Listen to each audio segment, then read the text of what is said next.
É muito especial estar aqui. Lembrar que a gente teve um primeiro podcast aí há volta de 2 anos atrás, lá no Instituto. E hoje é estar aqui com o meu orientador, mentor do meu coração, meu irmão mais novo, que ele é um fenômeno. E falar sobre o Daniel hoje é algo tão representante na história da vida, porque eu falo de coração. Eu falo assim que quando a gente pensa num vídeo, eu falo, uma coisa que eu gosto é já deixar a primeira semente que muda a vida. O Daniel veio no mundo para elevar a régua de todos os profissionais. Seja bem-vindo, mentor do meu coração, o fenômeno Salvador. Muito obrigado, um prazer. Não é nem um prazer, é uma honra. Acho que o sentimento que eu tenho de estar aqui com você é de gratidão. Porque nessa linha de comunicação, eu acho que foi a única, se não foi a única, mas foi a primeira pessoa que acreditou em mim. Foi você. Então, nessa jornada que eu acho que ainda, assim, de maneira bem modesta, eu acho que ainda não começou, a minha jornada em comunicação vai começar. O meu grande incentivador foi você. E acredite, eu tive poucos incentivadores na minha vida. Para tudo que eu faço, poucos. Você foi a primeira pessoa que chegou e falou assim, não, você vai fazer o que você está fazendo? Você vai continuar gravando o vídeo que você está gravando? Lá atrás tinha 6 mil seguidores. Falei, vou. Falei, então pode ir que você está pronto. Pô, aquilo lá foi um... Então tá aqui com você é gratidão. Acho engraçado, sabe? Eu fico alegre quando eu recebo uma mensagem de você agradecendo, fala, cara, você não acredita, foi numa palestra, nossa, o pessoal adorou, curtiu de mim demais, quero compartilhar. Falo, qual a novidade? Como não gostar das suas palavras? Como não? Mas isso sempre vai me surpreender alguém gostar. Porque eu não espero que as pessoas gostem. Eu não falo para que as pessoas gostem, né? Eu falo do fundo do meu coração, cada vez mais eu falo com o coração. Então, ter uma retribuição é sempre muito salutar. Então, eu não tenho expectativas em relação a eu vou falar um negócio que as pessoas vão gostar. Não. Eu simplesmente hoje estou num flow de seguir a minha linha genuína, mas as pessoas estão gostando. Quando você decidiu ser médico? Quando eu nasci. Tem um pensamento de um professor muito grande da história da medicina do Brasil, chamado professor José Aristodemo Pinotti. Genial, não está mais entre nós. Chegou a ser deputado, uma pessoa de altíssimo gabarito. Ele pega e fala num dia, num evento grande da mastologia, que medicina se aprende no berço.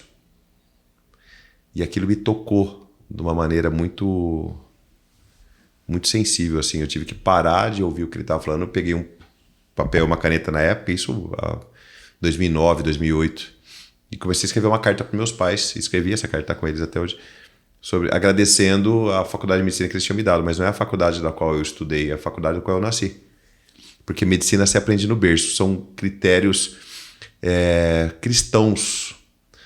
Amar a Deus sobre todas as coisas, amar ao próximo como a ti mesmo. O médico precisa amar o próximo como a ti mesmo. Honrar pai e mãe. Então, são conceitos médicos. Os conceitos médicos são conceitos cristãos. Então, eu sigo. Meu pai é médico também, ele não me deu oportunidade de fazer outra coisa. Foi definido que eu e meu irmão e minha irmã faríamos medicina, foi assim mesmo.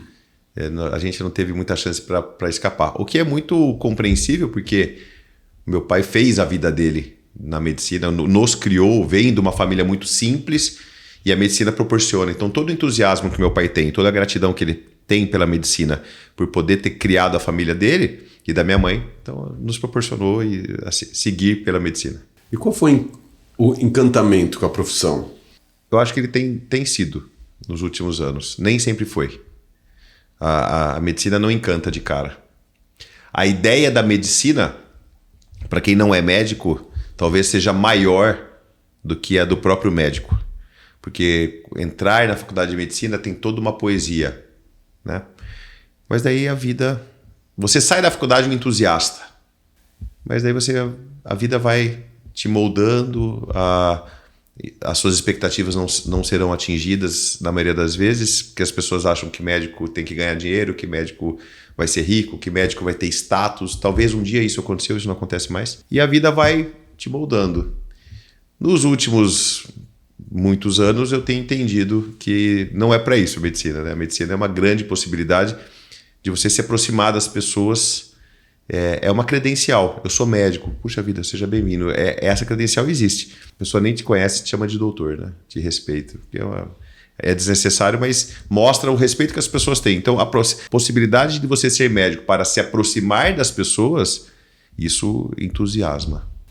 Nessa jornada sobre as palavras, jamais vou esquecer quando você falou que é aquele professor que falou que ele veio que ele queria trocar o bisturi pelas canetas, é ele? Esse é o professor José Aristodemus Pinotti, que ele fala quando ele vai para a política e é questionado sobre por que o senhor vai deixar a medicina para ir para a política? Ele responde, porque com o bisturi eu curo uma mulher por vez, mas com a minha caneta eu curo milhares. Eu me lembro de você mostrou esse slide em 2022, no Claretiano, quando a gente fez aquela palestra lá, a primeira vez que eu tive a oportunidade. E ali eu vi assim, o poder que já existia sobre você entender o que é as palavras. E quando a gente fala sobre peregrinação, eu acho que o maior aprendizado que você traz, o poder das palavras. Aí hoje você tem uma capacidade de realizar nas pessoas de forma tão incrível com o poder das palavras. E o significado hoje dentro do estilo de vida, que tem muitos que falam lindo, maravilhosos, bonitos, e será que eles existem, o que você existe como um pesquisador? Porque a hora que a gente vê você arguindo, cara, é uma coisa impressionante, porque quem vê, eu acho que é uma grande oportunidade, que quando a gente olha o Daniel, se alguém olhar o Instagram e todos os vídeos, aquilo é só a ponta de um iceberg, onde tem pesquisa, família, trabalho, na peregrinação. Como você vê hoje nesse mundo, esse poder da palavra que você tem, com uma humildade absurda, aliás, desde já agradeço a oportunidade de estar aqui, que a gente estar juntos depois de tantos podcasts incríveis, gigantescos, estar aqui. Como que você vê as palavras hoje nesse papel? Porque eu fico imaginando, se você já conseguiu estabelecer uma mamografia, o cuidado com o câncer de mama em Rio Claro, que é um padrão Suíça. Vamos ver se foi um bom aluno, se eu estou lembrando, cuidando. Eu imagino você daqui 10 anos, 20 anos atrás, como que será a medicina através das palavras do Daniel? Eu acredito muito que as palavras têm fundamento curativo. Eu acredito e defendo. Mas eu não sou médico das palavras. Eu sou médico da técnica. Isso são coisas importantes as pessoas entenderem. Você se forma médico técnico. E isso é fundamental. Tem que ter. As pessoas não vêm aqui ao meu consultório para receber boas palavras ou para ouvir boas palavras. Não, elas vêm aqui para tratar câncer de mama. Então tem que ser bem técnico. Hoje tem muitos médicos que são ótimos nas palavras, são ótimos na comunicação. Redes sociais impecáveis, tecnicamente muito fracos. Então eles acabam vendendo algo que eles não têm. É oco. Por que isso? Porque não tem formação médica. Só tem casca. Só tem casca, não tem formação médica. Quando você enxerga. Eles são altamente atraentes. Quando você chega perto e vai entender, você vai sair de perto. Quando eu me aventurei nas redes sociais, em 2023, em maio eu tinha 3 mil seguidores, em maio de 2023. Naquele momento, eu já tinha mestrado, doutorado, pesquisador, docente da faculdade, entrando para a Faculdade de Medicina de Botucatu naquele momento como docente. Então, uma base científica muito robusta. Aí isso me faz ser um bom comunicador e que tenho base científica robusta. Eu sei me colocar e as pessoas podem até não gostar do que eu falo, mas elas vão me respeitar. Então é importante ter técnica. Por outro lado, nós temos médicos extremamente técnicos, péssimos em comunicação. Isso é complicado, porque embora você saiba tratar uma doença, muitas vezes você não vai saber passar para o seu paciente o que ela tem e como trata aquela doença. E o pior ainda, você não sabe acolher. Então nós temos 2 extremos. médicos extremamente técnicos que não se comunicam. De outro lado, médicos que se comunicam muito bem e não tem nada de técnica. Nenhum dos dois extremos resolve. Nenhum. Por quê? Porque o médico extremamente técnico, ele não é agradável, ele não atrai, o paciente acaba abandonando. E geralmente quando o paciente abandona esse médico que teve uma formação robusta por falta de comunicação, ele vai procurar o outro extremo. E ele acaba se prejudicando. O que você precisa? De um equilíbrio nisso. Você precisa se comunicar bem e ter uma técnica. Eu tenho uma história sobre comunicação que é espetacular. E ela demonstra como a comunicação ela tem fundamento curativo. É uma história muito sensível da minha vida. Uma paciente que você conhece, eu já operei de câncer de mama, é minha paciente há muitos anos, perde uma filha com 20 e poucos anos por dengue hemorrágica. Numa quinta-feira. A notícia chega e a gente sente muito pelas pessoas que a gente gosta. E toda vez que um pai ou uma mãe perde um filho, todos os pais e todas as mães estão em luto. Por aquela pessoa e por se colocar no lugar. Eu entrei em luto. Na terça-feira seguinte, ela viria ao meu consultório, porque a minha secretária me avisou um dia antes. Falou assim, a paciente marcou com você. Eu falei, desmarca. Ela até achou estranho. Falou, por quê? Eu falei, porque eu não estou preparado para receber. Eu não tenho o que dar. Eu vou só prejudicar. Eu estou em luto por ela. E ela desmarcou a consulta. E eu coloquei aquilo como... Eu sabia que ela viria e eu não sabia o que falar para ela. Talvez eu ficasse em silêncio. Ou tentaria falar coisas superficiais. Ela veio 2 semanas depois. Eu cheguei no consultório, eu não sabia que ela viria, estava na sala de espera com a outra filha. Eu estava aqui nesse consultório, elas entraram. Eu virei para ela e falei... Há 2 semanas atrás eu desmarquei a consulta. Ela não sabia o motivo. Ela assustou. Eu falei, foi eu que desmarquei. Porque eu não tinha o que eu te oferecer. Eu estava completamente sem profundidade para poder te ajudar. Ela falou, e agora? Você tem o que falar? Eu falei, eu não tinha até antes de ontem na missa. Eu estava na missa e estava meio desanimado.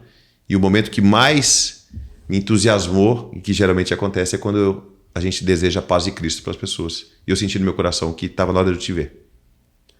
E hoje, coincidentemente, você está aqui. Eu não desejo que você fique feliz, eu não desejo que você continue triste, eu só te desejo a paz de Cristo. Porque é o único sentimento e a única condição que vai tranquilizar o seu coração. Dela ficou super emocionada, a filha também. Ficou quieta um tempo, ela falou, é isso que eu precisava ouvir. É a comunicação. Tem alguns princípios aí. Comunicação, calma, paciência e humildade. Muitas vezes, se você não sabe o que falar, não fale nada. Na hora certa, você vai ter aquilo. Então, é uma história muito sensível sobre como que a comunicação cura. E ali eu comecei um processo de cura. Para ela, com a comunicação. A gente vê a preparação, a busca, o entendimento, a humildade, a entrega apenas se for algo que realmente é concreto. Olha o significado do quanto você representa. Você identificou aquilo que naquele momento você não ia entregar o que você já tem como natureza.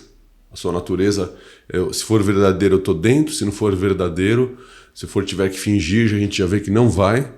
O que é o grande papel da humildade, mesmo sendo um cara como um professor livre-docente da Unesp. E essa transferência, eu acho que o mais magnífico de tudo que você faz é formar pessoas. Eu falo por mim hoje. E agora imagino os pacientes também passam por essa transferência do seu poder das palavras, mostrando especialmente o que você falou ainda sobre paz. A paz é maravilhosa. Com a paz de Cristo, então o papel de uma medicina onde, quando a gente fala sobre você, que você veio ao mundo para elevar as réguas dos profissionais, é de fato. É que o que acontece é que Eu me lembro exatamente no momento que ela sentou, eu fiquei olhando para ela. Eu falei exatamente assim, falei, sabe o que eu te desejo? A paz de Cristo. Eu fiquei até emocionado como eu estou agora. Falei, a paz de Cristo. Porque Cristo, quando estava sendo crucificado, quando coloca uma lança na barriga dele, ele fala, Pai, perdoa porque eles não sabem o que fazem. Ele estava em paz. Ele já tinha perdoado. Estava em paz. Ela tinha perdido uma filha. Não tem como você ficar feliz. É uma cicatriz que não fecha. Muitas vezes ela vai culpar alguém pelaquela perda. Paz de Cristo. Eu perdoo porque você não sabe o que fazem. É a paz do meu coração.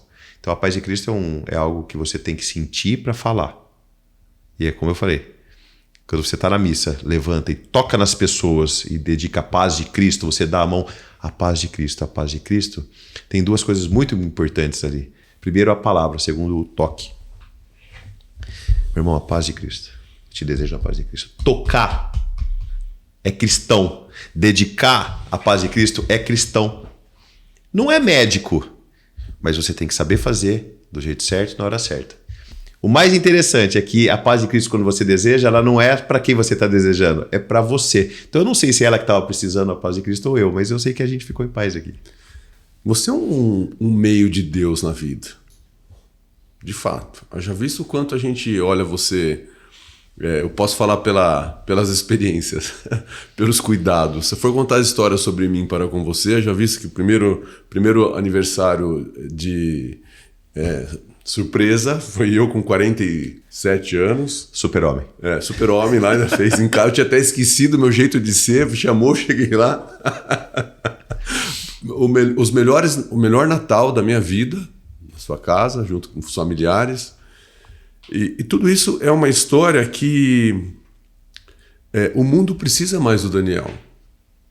Porque a grande pergunta que a gente fala, quando a gente fala de servir a paz de Jesus Cristo, quando a gente pensa nesse universo das pessoas, é transcender os muros. Eu acho não, que a gente vê o quanto você supera as expectativas do muro da ciência, trazendo, acolhendo o aspecto da cura, o aspecto do movimento nessa jornada para cada um ter os seus aspectos. A hora que você fala que a gente pega na mão de alguém e toca ali, é uma manifestação física, é uma representação que todos os sentimentos vão ser um conjunto bioquímicas neurais dentro desse universo. E o mundo precisa do Daniel. E eu tenho uma pergunta que eu fico imaginando ali, que eu acho que eu fiz uma pergunta forte. Daqui 10 anos, onde será que o mundo vai estar com o Daniel?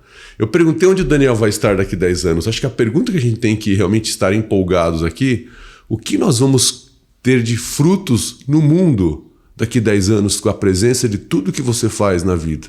Eu acho que eu errei, eu peço até desculpa, eu falo que não é sobre o que o Daniel está fazendo, é o que ele vai fazer com o mundo. Que mundo nós estaremos daqui 10 anos com o Daniel? É assim, eu não falo de mim na terceira pessoa, então eu não vou falar do Daniel, eu falo de mim. Eu não tenho nenhuma... Não acho que o mundo vai se modificar por mim.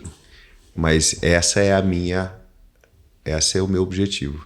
Porque um dia eu quis comunicar só com a minha paciente aqui. Daí um dia eu quis comunicar só com as minhas pacientes do SUS. E depois eu quero me comunicar com as pessoas da minha cidade, como eu fiz muito tempo. E agora eu quero comunicar em massa.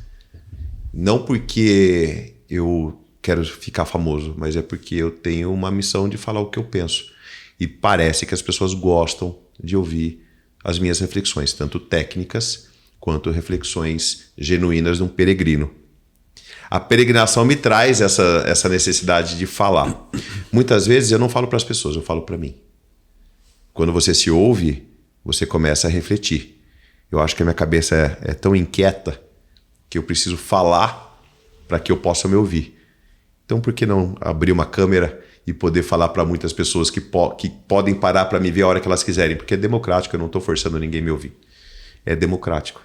Então, faz sentido para mim falar as coisas. E parece que faz sentido para as pessoas ouvirem. Eu eu me vejo um dia cada vez mais comunicador. Eu tenho esse interesse, tenho essa ideia. Vamos ver como é que as coisas vão acontecer. Da onde veio essa história? Imagina, um médico com uma iniciativa de colocar mulheres que passaram pelo câncer de mama, pelo câncer, numa peregrinação, 4 dias, 120 quilômetros? Por aí, né? 100 quilômetros, 100 km de peregrinação. Tem ideia do significado? Para mim é muito. Então, um dia eu resolvi levar mulheres tratadas de câncer de mama para peregrinar comigo. Porque anteriormente, durante 5 anos, eu já tinha levado as cartas delas comigo. E chegou no momento que eu falei, se isso aqui faz tão bem para mim, se isso aqui faz tão bem para essas mulheres que escrevem essas cartas, então eu vou levar essas mulheres comigo. E chamado Caminhos de Cura, não é o caminho da cura, é um dos caminhos de cura, é a peregrinação. Porque ali a gente está desenvolvendo algumas bases importantes da medicina. Primeiro, atividade física, principalmente da medicina do estilo de vida. Atividade física, lá você come o necessário quando você precisa, você não tem muito tempo para ficar comendo de maneira ociosa. Relacionamentos saudáveis, porque a gente só convive com pessoas boas, com energia boa.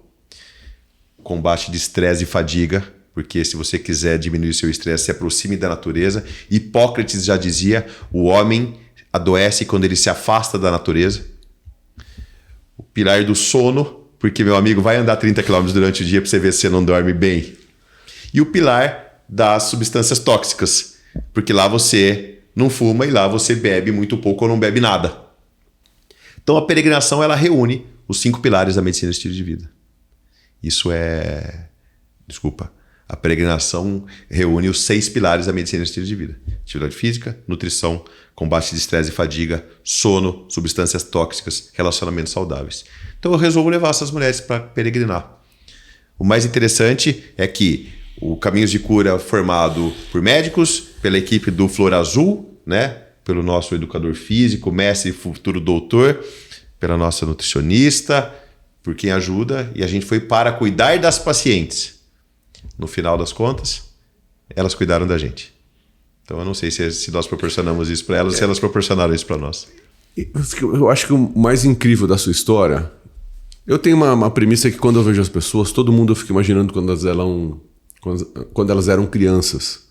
Eu falo que todo adulto, quando a gente olha com as qualidades, com os desafios, todo mundo a gente fala que ali é uma criança. Seja mesmo um idoso, quando eu olho, eu não consigo me desconectar daquela criança que ele era.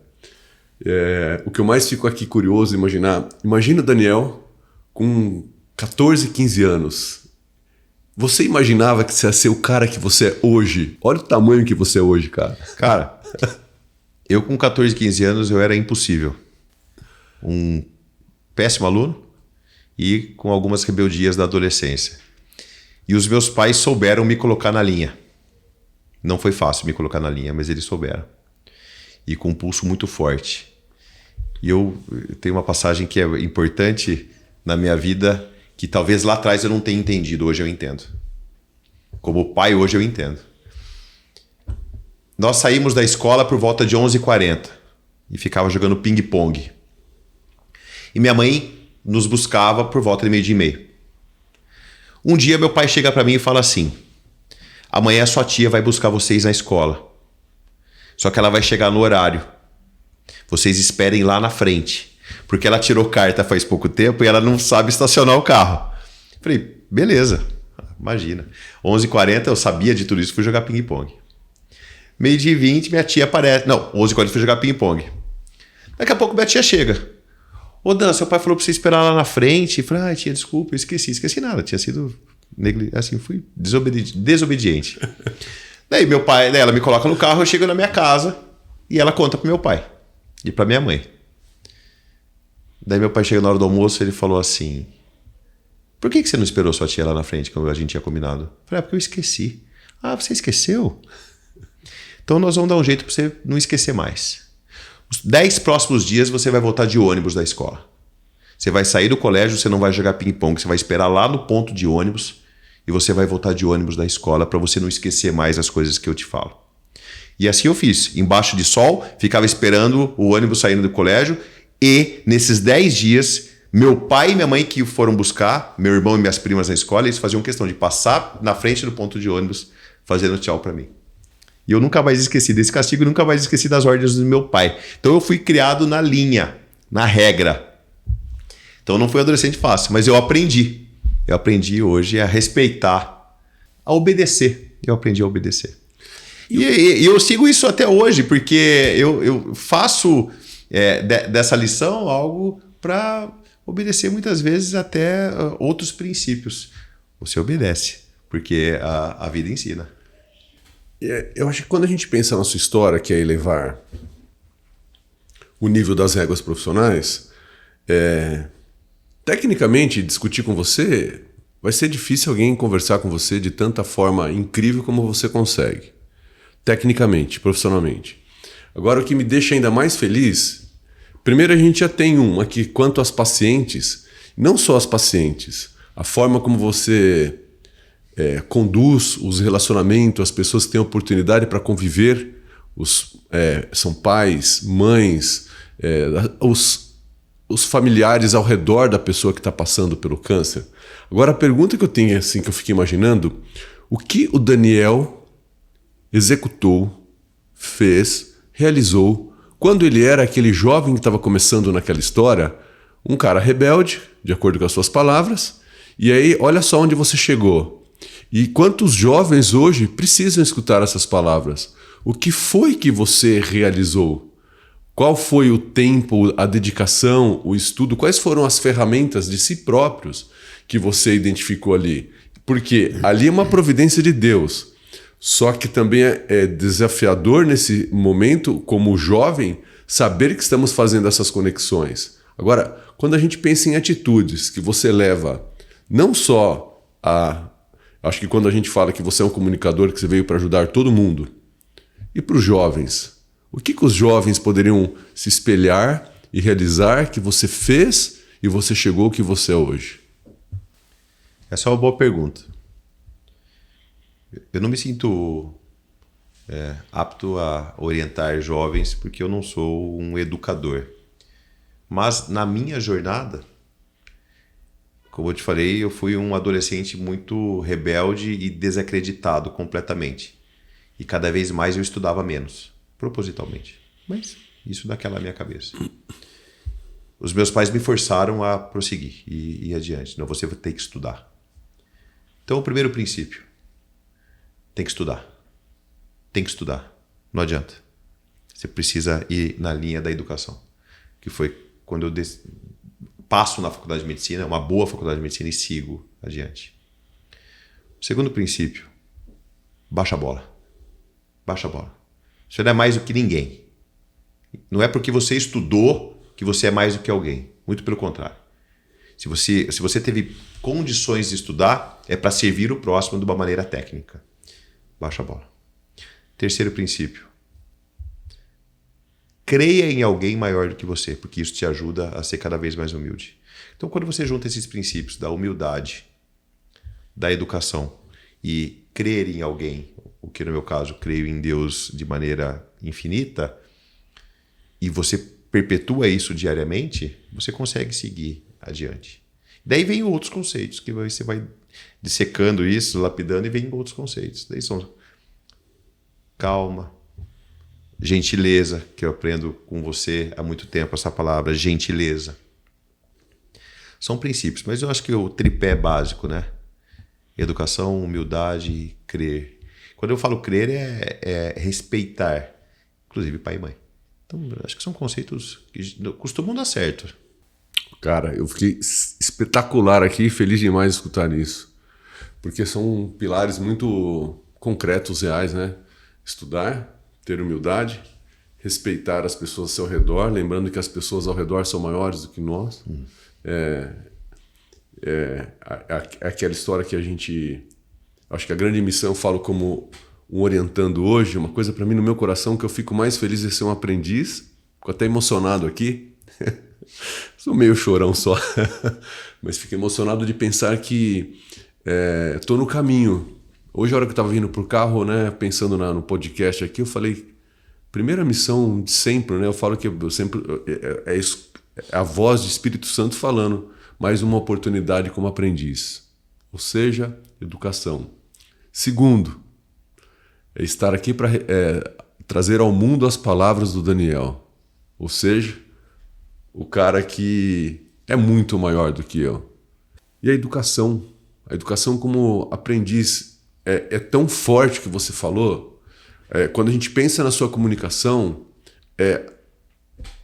abrir um caminho do que promove a dureza das pessoas que não conseguem realizar. Existia ali a rebeldia, existia ali não gosto de estudar, era desafiador, e você mesmo assim permitiu passar por um processo. E valeu a pena. É só imaginar quando ver, né? A gente está falando do Daniel profissional e familiar, então. Super filho, super irmão, super marido, paizão, 2 filhas incríveis na história. Eu acho que a grande missão é esse processo que a gente precisa aprender, entregar com humildade, com educação, lembrando que pessoas ao seu redor são maiores. Eu falo, eu sempre serei o aprendiz do Daniel. E isso é o que traz ao mundo. Não sei se você consegue entender o quanto isso é forte. Porque a galera fala de novo, a hora que eu penso no Daniel, eu falo, cara, imaginar que essa capacidade no Instagram, por exemplo, é tão forte dele, mas isso é só uma pontinha. Ele é muito maior do que isso. Ele realmente é uma coisa que é difícil até falar que você é influenciador. Porque você é muito maior que influenciador. Ser influenciador é fácil. Até as pessoas que fazem coisas erradas conseguem números. Então tem que ter uma nova categoria. Porque a hora que a gente vê as mulheres e o carinho e o amor e tudo que você faz. E o mais legal sobre a humildade, as pessoas que não te conhecem, quando vê no seu dia a dia, não vão saber que é o Dr. Daniel Butros. Vão saber que é apenas um homem exemplar que traz paz no coração, representa a paz de Cristo. Eu não sei se eu represento a paz de Cristo, mas eu levo a paz de Cristo comigo. Porque é difícil, assim. Uma vez me perguntaram, você tem muita fé? Eu falo, às vezes eu tenho. A pessoa assustou. Como às vezes? Eu falei, porque não tem como você ter fé 24 horas por dia. Aliás, eu não tenho competência de ter fé tudo. Porque a nossa fé é modulada. Eu quero atingir o momento que eu tenha fé em qualquer momento da minha vida. Mas tem momentos que você perde. Porque você nem sempre está igual. Tem momentos do seu dia que você age de maneira que você não está preparado. É como se você tivesse alguma outra energia ruim que te motivasse em alguns momentos. Quando você tem raiva, quando você dá uma resposta ruim. Quando você é gentil com todo mundo na sua vida, chega na sua casa, você não é. As pessoas hoje são moldadas a ser gentil com todo mundo. Chega na sua casa, parece que você tira o personagem e às vezes você não é tão gentil com a sua esposa como você foi gentil com a amiga da sua esposa. Você não é tão gentil com os seus filhos como você foi gentil com os filhos do seu melhor amigo. É como se na família a gente pudesse permitir não ser gentil às vezes. Mas quando você está com seus amigos, você é gentil. Então a gente precisa se moldar nesses conceitos e agir de maneira plena sempre. Não é fácil. Não é fácil. Falei de filhos agora, você me perguntou o que eu falaria para os jovens, né? Eu não sei o que eu falaria para os jovens, mas hoje eu tenho alguma sugestão para os pais. Hoje eu faço uma medicina altamente personalizada. Eu trato cada paciente como ele deve ser tratado. Eu falo que o médico tem que ser um alfaiate de alta costura. Cada paciente tem uma roupa própria. Medicina personalizada. Filho também. Filho também. Você precisa tratar cada filho da maneira que ele pode ser tratado. Não adianta delegar para 40 crianças sentadas numa escola e delegar para aquele professor tudo isso, ou delegar para aquele colégio. Não é assim que funciona. Quem educa filho é pai e mãe. Quem mostra o caminho para filho é pai e mãe. Só que cada um tem uma regra. Cada um tem uma fórmula. Precisa personalizar. A maneira que eu trato a minha filha mais velha não é igual à maneira que eu trato a minha filha mais nova. Os conceitos são pétreos, mas a maneira com qual eu aplico são absolutamente individuais. Hoje o que eu percebo muito dos pais é que eles simplesmente delegam para alguém, para algum sistema, a educação dos seus filhos. Não, ele está na escola, ele está numa boa escola, mas e daí? Quem que está formando os conceitos desse filho? Então, formação de filho tem que ser individual. Durante muito tempo na minha adolescência, né, me desacreditaram, me fizeram acreditar que eu não seria nada. Isso é perigoso. E se eu tivesse acreditado? E se eu tivesse acreditado? Não que eu seja alguma coisa, mas eu consegui ser hoje uma pessoa diferente do que eu era na adolescência. Talvez eu tenha tido sorte. Então a formação da criança e do adolescente tem que ser individual. Na maioria das vezes respaldadas no carinho e no respeito. E eu falo para minhas filhas, eu tenho alguma convicção que vocês vão me amar e que vocês me amam. Alguma convicção. Mas eu tenho total convicção que vocês vão me respeitar. Primeiro você me respeita. Se você vai gostar ou não, se você vai me amar ou não, é a convivência. Mas respeito vocês vão ter que ter. Então, são conceitos familiares que formam uma criança, que formam um adolescente, que formam um ser humano, um cidadão. A formação do filho tem que ser individualizada. Personalizada. Aí eu acredito muito que você está colocando no mundo alguém com princípios de cidadania, princípios de moral, princípios de ética. E é uma boa formação. 10 anos de peregrinação, já? Não. 6 anos e 8 peregrinações. 6. E veja só o impacto das suas palavras na vida como é importante. 2023, podcast feito com Scoop, com palavras. Aí o Samuca que está ali, de alguma forma sai ali mexido com a história da peregrinação. Aí ele tem uma iniciativa com a esposa, futura esposa, né? Futura. Não casou ainda? Noiva. Não casou? Que isso? Aí ele vai para a peregrinação, uma iniciativa própria, porque foi. E aí a gente vê o impacto na vida dele, um cara que depois da peregrinação se tornou atleta, agora de corrida, 26 quilos, Samuca, 26 quilos, mais leve, mas o Willi junto, acredito que isso daí impactou vocês de alguma forma juntos. Olha o poder que a gente fala, isso sim. E eu vou te falar, são números que não estão no Instagram. A gente sabe porque a gente vai vivendo essa parte.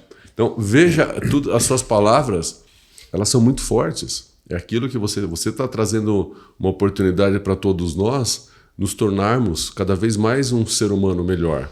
A hora que eu estava pensando, eu falo, puxa vida, né? Eu já pensei várias vezes, eu não queria um manual para falar sobre meus filhos. Eu queria sim um manual de mim próprio, como que eu posso me tornar um ser humano melhor. E quando a gente pensa nesse manual, a gente precisa de palavras. As palavras, acho que a hora que a gente traz tudo que você fala, a história é que, como vamos ajudar jovens? O que os jovens? Não é só para os jovens, é para todos. Educação, humildade e entender que as pessoas ao redor são maiores. Ou seja, o que a gente está falando é entender a si próprio.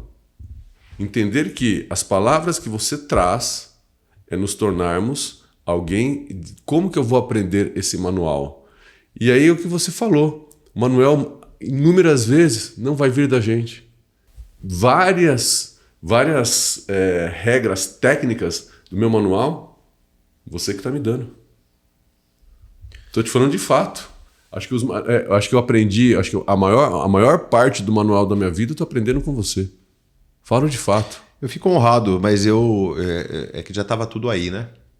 Você tem, voltando ainda para a medicina do estilo de vida, hoje eu caminho com pessoas que me fazem bem. Eu estou ao lado dos meus amigos e de pessoas que têm a mesma energia que eu. O que isso quer dizer? Os conceitos que você tem aí são os mesmos que o meu. Você me ajuda só a aflorar os meus e eu ajudo você a aflorar os seus. É porque a gente pensa igual, né? A gente pensa igual. Eu falo abertamente. Abertamente.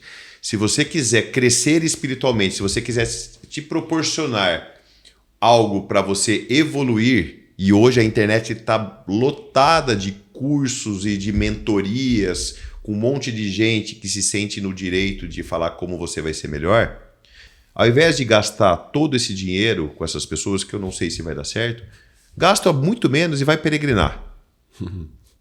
Vai peregrinar. Dedica de 4 a 10 dias ou mais você dentro de uma rota de peregrinação. E se você está pensando em peregrinar, se isso te toca, é porque a sua peregrinação já começou.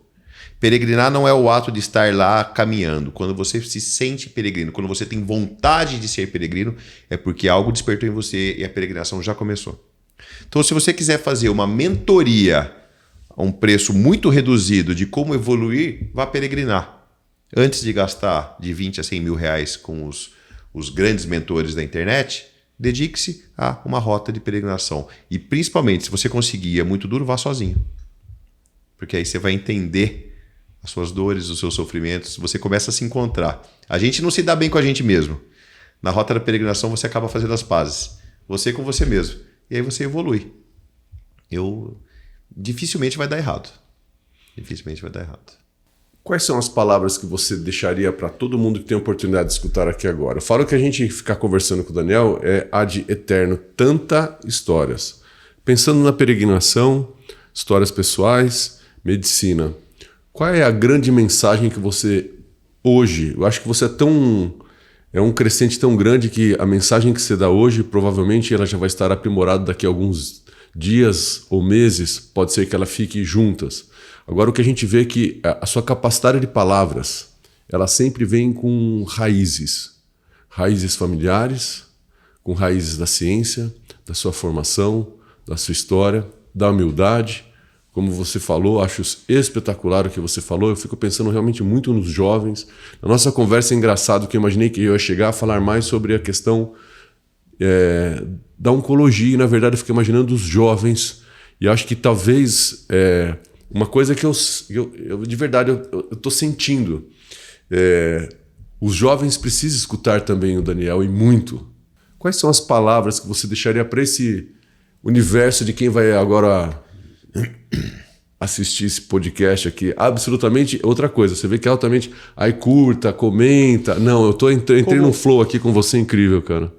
Como médico, a minha sugestão é, de maneira técnica, combata a inflamação. Se você quiser viver muito, combata a inflamação. De que maneira? Combata a obesidade. Como médico, se você quiser viver muito e de uma maneira saudável, com uma boa qualidade de vida, combata a obesidade. A obesidade não deve ser romantizada. A obesidade é uma doença, tem CID, E66. É uma condição patológica, inflamatória. I66? E66. É uma condição patológica, inflamatória. A inflamação aumenta risco para uma porção de coisas.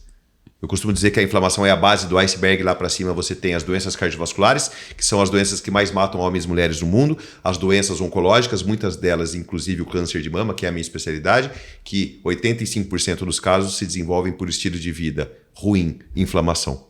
Então, se você quer viver muito, combata a inflamação. De que jeito? Você precisa fazer atividade física, você precisa desembalar menos e descascar mais na sua nutrição, não tem como errar. Dormir bem, evitar os tóxicos, evitar o álcool, tabagismo, conviver com pessoas boas e com tudo isso combater estresse e fadiga. Então, como médico, eu digo, combata a inflamação. Não é isso que vai te fazer viver muito. Como peregrino, a gente precisa... Existem 3 conceitos que eu tento impor na minha vida. O primeiro deles, que eu trouxe dessa última peregrinação: paciência. Calma. Tenha paciência. Menos intempestivo. Escuta mais, fala menos. Isso é difícil. O segundo, humildade, cada vez mais. Você deu um pulo muito grande em alguma coisa na sua vida? Vibra, comemore. Se concentra e volta para trás. Volta para a sua base. Seja humilde. E o terceiro, seja gentil. Gentileza. Se você conseguir cultuar esses 3 conceitos, humildade, gentileza e paciência e calma, acho que você vai ser uma pessoa bem equilibrada. Se você conseguir controlar, do ponto de vista médico técnico, a inflamação, você vai viver bem feliz. Então, acho que são conjunções que, como médico peregrino, eu passo de maneira bem conceitual. Você veio para mudar o mundo, viu, cara?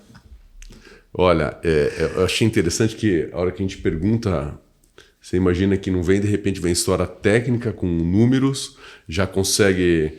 O que você falou sobre a inflamação, eu acho uma coisa tão forte, porque se a gente cuidar quais inflamações, na hora que você fala ainda sobre a humildade, sobre a gentileza, sobre a paciência, a gente está cuidando da inflamação emocional, porque a hora que vem o excesso do estresse, da tristeza, da raiva, de tudo isso, é uma inflamação que nasce primeiro do que a própria física. Então você veio para elevar a régua de todo esse mundo. Haja visto que todos os médicos têm já uma força com as palavras que podem ajudar as pessoas. Eu deixo aqui as palavras para todos, Daniel, que você seja realmente a luz de espelho, a grande locomotiva da nossa vida. Que você carregue a todos nós, falo de fato. Muito obrigado pela oportunidade. Eu acho que o aprendizado de estar aqui, vivendo sobre as suas histórias. Hoje as palavras que são suas, que sejam cada vez mais, isso eu falo que eu oro. Jamais vou esquecer no momento que, na última peregrinação, eu preciso até mandar esse vídeo, que você estava lá na frente, sozinho, no momento que você passou, e você está assim, ó, orando. Lá longe, eu filmei. Eu falo que essa é uma ponta do iceberg que não está, né? Porque ali você estava orando e a gente via de forma incrível a hora que eu vi você lá com a mão erguendo os braços ali orando. E foi incrível ver aquilo. Muito obrigado. Sou eu que agradeço. O que falar, né? É o cara.